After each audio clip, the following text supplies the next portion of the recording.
In this video, I'm going to tell you a true David and Goliath story because it will help you believe that pretty much anything's possible. In this story, Goliath is a German cartel of chemical manufacturers, and Herbert Dow, founder of Dow Chemical, which as of the most recent annual report had revenues of approximately $40 billion, is the tiny human. The story in its entirety is amazing, but there's one element in particular that is quite mind-blowing. It demonstrates the awesomeness of capitalism, which is somehow kind of under attack at the moment. Now, Dow's objective was to determine what people want and then figure out how to get it to them cheaper than anyone else. And in terms of things people want, his first choice was odd, because he went with bromine, which is used as both a sedative and also in photography to develop film. And film is what we used to capture photographs before we had iPhones.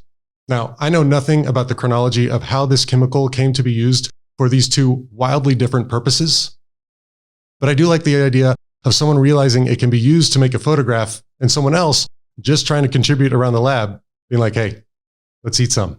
And then I'm sleepy. But before we get into the epic battle, it helps to understand a little about Herbert Dow. Dow failed a lot in his entrepreneurial ventures. His first company went broke quickly, and his second venture didn't receive the funding required, and he had to get pretty crafty, reportedly building his factory with cheap local pine and using nails sparingly. He would work 18-hour days, sleep at the factory, and ride his dilapidated bike into town to fetch supplies. He was even ridiculed, nicknamed Crazy Dow. And unfortunately, round two would not see success. His building actually exploded when his first experiment with chlorine produced a fireball and not chlorine. The good news was that Dow never saw failure as permanent, but only as a path to later success. Furious investors demanded that he quit the chlorine silliness and focus only on bromine, but he refused and decided to try a third time. This time, he called it the Dow Chemical Company. By 1899, the Dow Chemical Company had absorbed his prior failed venture, and he was now ready to sell his product to the world. But there was one massive hurdle that stood in his way. Europe, and Germany in particular, absolutely dominated the world chemical markets at the time. The American chemical industry was almost non-existent in the 1800s. Whatever the Europeans charged, the Americans paid. His first encounter with these giants was for the sale of chlorine, which had previously been used as a disinfectant, but newspaper production had caused demand to soar. Demand for tons of bleach was required to change the color of wood pulp from wood color to white. And this was met by a near monopoly. 40 companies in Great Britain had formed a cartel called the United Alkali Company. This group was collectively so dominant that Dow could only sell competitively in the Great Lakes states, where shipping costs worked to his advantage. To maintain this dominant position, the group would engage in predatory price cutting until the competition just shut down. And the efforts were so aggressive that all other American companies did shut down. Only Dow survived, and even then, just barely. Now, fast forward to about 1905, Dow at this point has been absolutely beaten up by the competition in Europe, and had only barely just survived his encounter with the United Alkali Company before running up against a similar German cartel. And this cartel made it abundantly clear that if any American company tried to sell outside of the US, they would flood the American market with cheap bromine and drive all of them out of business. But they just kept pushing it, and over time, the price gap grew to be too tempting. Dow was selling bromine for 36 cents a pound versus the 49-cent price enjoyed by the German cartel. And the cartel had a pretty strict law. The US for the US and Germany for the world. Now, here's where it gets really interesting. Dow was unwilling to accept this and continue to bid on bromine contracts around the world. The German cartel responded first by attempting to intimidate him, and then by actually following through with their threats.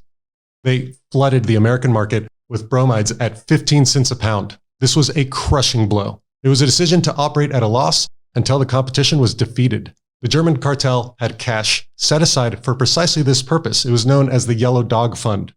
Don't really know why, but it allowed them to survive while the competition floundered. So Dow needed a master plan to take them down. And here's what he did. Sell a small amount of bromine in the US at 12 cents a pound to convince the Germans that he was putting up a fight. Next, have someone under his employ discreetly buy hundreds of thousands of pounds of German bromine at the 15-cent price. Then he would repackage the German bromine and sell it in Europe at 27 cents a pound. When this 15-cent price was made over here, instead of meeting it, we pulled out of the American market altogether and used all of our production to supply the foreign demand. This, as we afterward learned, was not what they anticipated we would do. So Dow had ingeniously undermined the funding mechanism that allowed the German cartel to flood the American market. They had hoped to offset losses in the American market with profits generated globally by keeping the world price above 30 cents a pound. But Dow, by selling their own product back into the European market below the world price established by the cartel, caused the profits created by the high world price to erode. And amazingly, they couldn't put it together. The German cartel continued to slash the price in the US, and at the same time, they had to drop the world price to match this mysterious new global seller at 27 cents. Dow had secretly hired British and German agents to market his repackaged bromine in other countries. And as the Bromkonvention failed to identify who this seller was, Dow continued to grow this network and win customers. By the time they realized what was happening, it was too late. It was a 4-year battle. In the end, the Germans agreed to quit selling bromine in the US, Dow agreed to quit selling it in Germany, and the rest of the world was open for free competition. The rest of the story is also absolutely incredible, but that is what really put the Dow Chemical Company ahead of the competition. All right, team, that's all for now. Stay nerdy.